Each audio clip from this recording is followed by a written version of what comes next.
Hi friends, welcome to Lakshmi Shri blogs. ఈరోజు recipe వచ్చేసి నోటికి పిల్లగా కారంగా మిర్చి బజ్జీ అండి. సో స్టఫింగ్తో చేసుకోవచ్చు, స్టఫింగ్ ఎక్కువ చేసుకోవచ్చు. నాకైతే స్టఫింగ్ ఇష్టం. సో నేను నిన్న వచ్చేసి అమెజాన్లో ఆర్డర్ పెట్టాను మిర్చి బజ్జీ అనేది. సో ఈరోజు చేద్దాం, పిల్లల స్కూల్ కూడా అయిపోతుందని చెప్పేసి తీసుకున్నాను. దీంట్లోనే వచ్చేసి ఒక 8 మిర్చి బజ్జీ వచ్చినాయండి. దాంట్లో 5 యూస్ చేద్దాం అనుకున్నాను, 3 పక్కన పెట్టాను.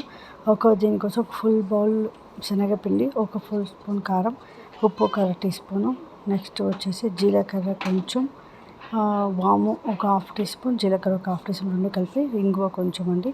సో మిశ్రమాన్ని మొత్తం ఇప్పుడు కలుపుకోవాలి. వాటర్ కన్సిస్టెన్సీ అనేది పిండి కలిపేటప్పుడు కొంచెం వాటర్ పోసుకుంటూ కలుపుకోవాలండి.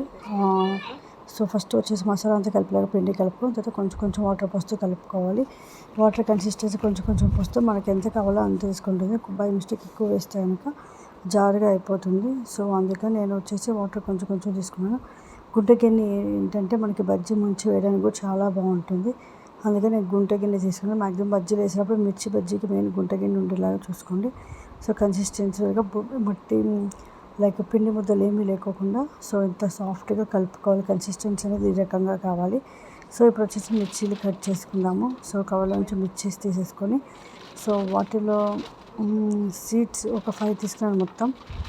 5 వచ్చేసి సీడ్స్ ఏం లేకుండా కట్ చేసుకోవాలంటే పిల్లలు కూడా తినడానికి బాగుంటుంది. సీడ్స్ ఉంటే ఘాటు బాగా ఉంటాయి. సో అందుకే నేను చేస్తున్నాను అంటే మధ్యలో కట్ చేసి సీడ్స్ వచ్చేసి పిల్లల కోసం తీసేస్తున్నాను.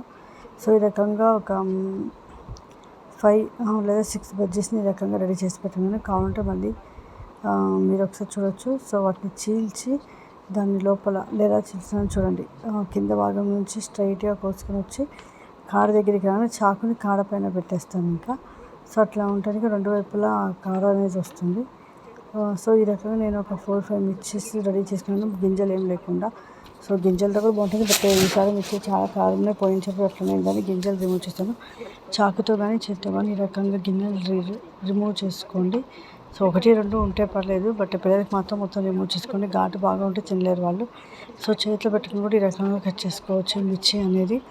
సో మీకు ఎలా కన్వీనియంట్ అయితే అలా చేత్తో కానీ చాకుతో కానీ. సో గింజలన్నీ తీసేసిన తర్వాత మిర్చి బజ్జీ వచ్చేసి రెడీగా పెట్టుకొని వేయడానికి. సో ఆయిల్ కూడా హీట్ అయిపోయింది. మిర్చీస్ ముంచి ఒక్కొక్క మిర్చిని ఈ రకంగా వేసుకోవాలి. సో టోటల్గా ఒక 5 మిర్చీలు దొరికినాయి ఇక్కడ. సో వాటిని కొంచెం రెడ్డిష్ కలర్లో ఫ్రై చేయించాలి. సో బజ్జీస్ దగ్గర ఉండి హై ఫ్లేమ్లో పెట్టి వేయించుకోవాలండి. సో 2 పక్కల తిప్పుతూ వేయించుకోవాలి. ఒక సైడ్ వేగిన తర్వాత రెండో వైపు తిప్పి కూడా అదే ఎరుపు కలర్లో వస్తే లోపలతో సహా పిండి ఉడుకుతుంది. లైట్ గోల్డెన్ కలర్ వస్తే కనుక లోపల పైన ఉడికి లోపల పచ్చిగా ఉంటుంది. సో ఈ రకంగా ఎరుపు రంగు రావాలి. అప్పుడే బజ్జీలు మంచిగా ఉడికి కరకరలాడుతూ ఉంటాయి. సో మనం స్టఫింగ్ పెట్టుకున్నా కానీ సో తినేటప్పుడు ఆ క్రిస్పీనెస్, నెక్స్ట్ ఆనియన్ ఫ్లేవర్, మధ్యలో నిమ్మకాయ వేస్తుంటాం కాబట్టి కొత్తిమీర నిమ్మకాయ ఫ్లేవర్ కలిపి బజ్జీ బాగుంటుంది. సో అందుకని కొంచెం ఎర్రగా కరకరలాడేలాగా వేయించుకోవాలి. సో ఇది ఒక సైడ్ కాలేదు, ఇంకో సైడ్ కాలేదు, అందుకని ఉంచాను. ఇప్పుడు ఇది ఒకటి వేగేలోపు మళ్ళీ పిండి తీసుకొని మనం బజ్జీలు వేసుకుందాము. సో ఈ రకంగా మొత్తం మళ్ళీ ఒక 4-5 బజ్జీస్ పడతాయి. వేయించేసుకొని స్టఫింగ్ కూడా ఆల్మోస్ట్ రెడీ అయిపోయిందండి. సో దాన్ని కలిపి ఒక బౌల్లో పెట్టుకోవాలి. ఈ వాయి అంతా ఇప్పుడు వేసిన తర్వాత ఇది వేగేలోపు స్టఫింగ్ అంతా ఒక దాంట్లో పెట్టుకొని రెడీ చేసుకుంటే సో వేయించి తీసిన ఫస్ట్ బజ్జీలు వచ్చేసి మధ్యలో లైన్స్ పెట్టేసి వాటిలో స్టఫింగ్ పెట్టుకుందాం మనం. సో ఈ రకంగా వేగిపోయింది ఈ బజ్జీ కూడా తీసేసి మిగిలినవి కూడా ఈ రకంగా 4-5 వేసుకోవాలి. సో రసంతో కానీ సాంబార్తో కూడా సైడ్ డిష్గా కూడా తినచ్చు, చాలా బాగుంటుంది. ఈవినింగ్ టైం స్నాక్స్కి ప్లెయిన్గా తినచ్చు, లేదంటే స్టఫింగ్తో కూడా బాగుంటుంది. సో మా ఇంట్లో ఎక్కువ స్టఫింగ్తోనే చేస్తాం. ఇంకా ఇక్కడ వచ్చేసి మేము ఉండే ఏరియాలో మిర్చి బజ్జీ కానీ ఏమీ దొరకవండి. సో పెద్దవి చేసిస్తాడు, బట్ ప్లెయిన్గా ఇస్తాడు, స్టఫింగ్ ఏం దొరకవు. ఇక్కడ ఎక్కువ సమోసాలు దొరుకుతాయి, ఆలూ సమోసా పెద్దవి, ఆనియన్ సమోసా మన సైడ్ చిన్నవి ఉంటాయి. బట్ ఇక్కడ వచ్చేసి చిన్నవి కాదు, పెద్ద ఆనియన్ సమోసా ఒకటి 10 రూపీస్ చొప్పున. సో ఈ రకంగా స్టఫింగ్ కూడా రెడీ అయిపోయింది. సో బజ్జీలు ఫస్ట్ వాయి రెడీ అయిపోయింది, స్టఫింగ్ రెడీ అయిపోయింది. ఇప్పుడు ఎలా చేయాలంటే పెద్దగా ఉన్న బజ్జీని తీసి మిడిల్లో కరెక్ట్గా ఒక లైన్ గీయాలి మనకి. సో ఈ రకంగా చాకుతో ఒక లైన్ లాగా గీసుకొని దాంట్లో మనం ఏదైతే కలుపుకున్న స్టఫింగ్లో సో ఆనియన్, కొత్తిమీర, లెమన్, కొంచెం సాల్ట్ వేసి పెట్టుకున్నాను. ఈ రకంగా అన్ని బజ్జీలు రకంగా స్టఫింగ్ చేసుకోవాలి. మీకు ఒకవేళ నచ్చితే ఇష్టంగా తినే వాళ్ళు ఉంటారు, పీనట్స్ కొంచెం వేయించిన పల్లీలు ఉంటాయి కదా, దాన్ని కూడా దీంట్లో కలిపేసి వేసుకుంటే చాలా టేస్టీగా ఉంటుంది. సో రెడీ చేసి పెట్టేసాను. ఇప్పుడు టేస్ట్ చూద్దాం ఎలా ఉంది అనేది. సో నేను స్టఫింగ్ అంతా రెడీ చేసి ఈ రకంగా పెట్టుకున్నాను. ఒక బజ్జీ తీసుకొని సో ట్రై చేశాను. బయట అయితే చాలా బాగుందండి. సో ఆ క్రిస్పీ, నెక్స్ట్ పుల్ల పుల్లగా, నెక్స్ట్ కారంగా, అక్కడక్కడ లైట్గా స్పైసీ, పులుపు కారంతో చాలా బాగుంది క్రిస్పీగా.